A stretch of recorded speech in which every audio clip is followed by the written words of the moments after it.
Havia um tempo em que entrar num laboratório parecia entrar num templo proibido feito de fogo, vidro e metal. Os experimentos aconteciam em silêncio, e para quem olhava de fora, aquilo não parecia pesquisa, mas invocação. Por trás do mistério, havia uma fome precisa por entender a matéria, e foi assim que a ciência nasceu vestida de feitiçaria.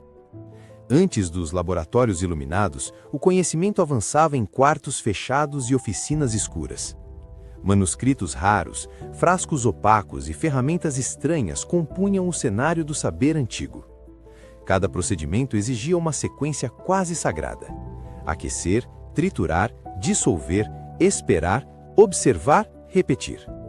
Era fácil confundir método com ritual e às vezes até quem praticava misturava os dois. Muitos buscavam curas, metais perfeitos e substâncias capazes de transformar o mundo. Outros queriam algo ainda maior: decifrar a lógica secreta da própria natureza. Para isso, submetiam tudo ao fogo, o grande juiz das oficinas antigas.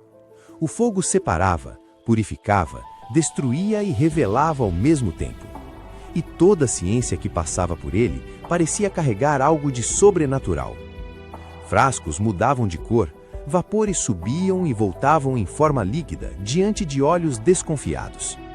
Metais brilhavam, escureciam, rachavam e reapareciam em outras superfícies. Nada disso tinha a aparência de simplicidade, parecia alquimia no sentido mais assustador da palavra. Mas muitas dessas cenas eram, na verdade, os primeiros passos da química experimental. O que parecia encantamento era transformação observável. O que parecia milagre era calor, tempo e matéria reagindo no escuro. Esse é o primeiro rompimento da história. O ritual escondia método.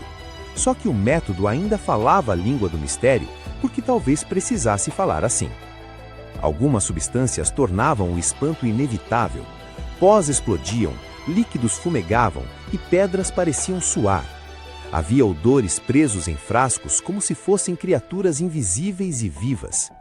E havia materiais que brilhavam no escuro sem nenhuma chama por perto. Quando isso acontecia, a fronteira entre ciência e feitiçaria quase desaparecia. Porque o olho humano acredita primeiro no assombro e só depois na explicação. Imagine ver uma substância acender sozinha numa sala completamente escura. Imagine observar um metal atrair outro sem tocar nele. Imagine presenciar faíscas saindo do corpo depois de fricção e tempestade. Para séculos inteiros, isso não parecia estudo, parecia poder. E poder sem explicação quase sempre é confundido com magia. Foi assim que os experimentadores ganharam fama de brilhantes e perigosos. Alguns eram admirados como gênios, outros observados como se profanassem limites invisíveis. Seus laboratórios misturavam o aspecto de oficina, capela e câmara de segredos.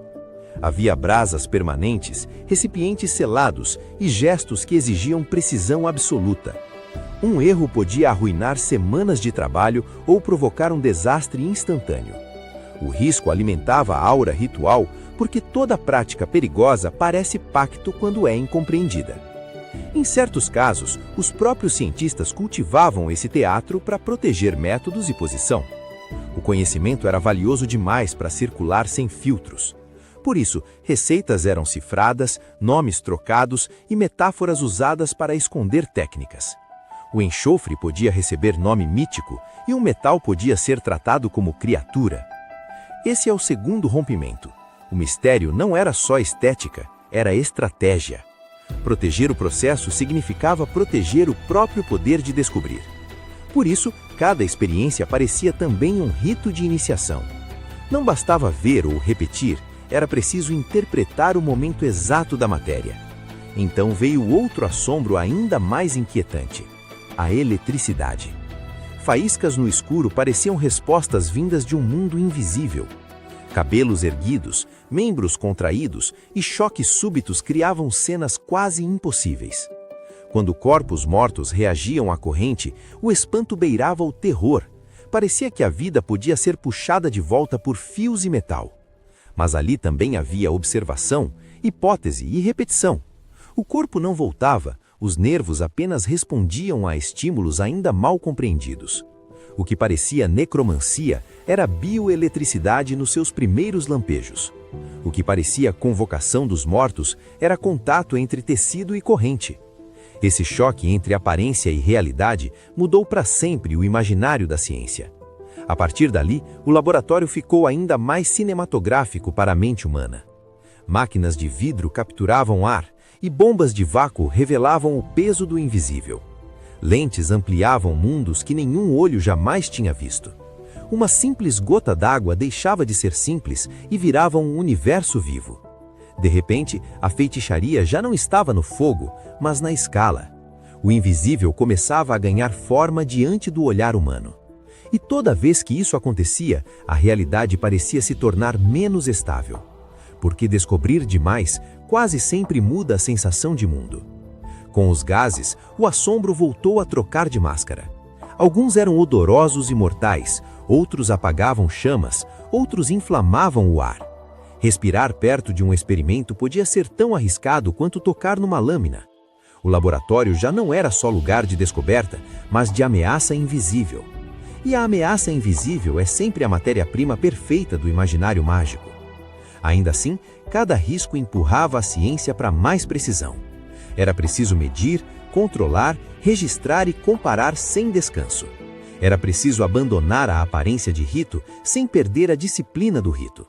Talvez esse tenha sido o movimento decisivo. A ciência não ficou menos estranha, apenas mais explicável.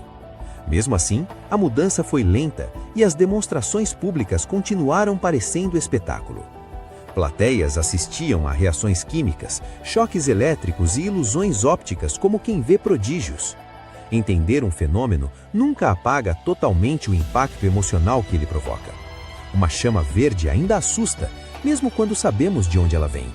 Um metal movido por magnetismo ainda parece desafiar o senso comum. Talvez a ciência nunca tenha perdido sua aura, ela apenas moveu o espanto para mais fundo. Entender não destrói o espanto, apenas muda o tipo de espanto. É por isso que esses rituais ainda fascinam. Eles transformaram medo em método e mistério em investigação.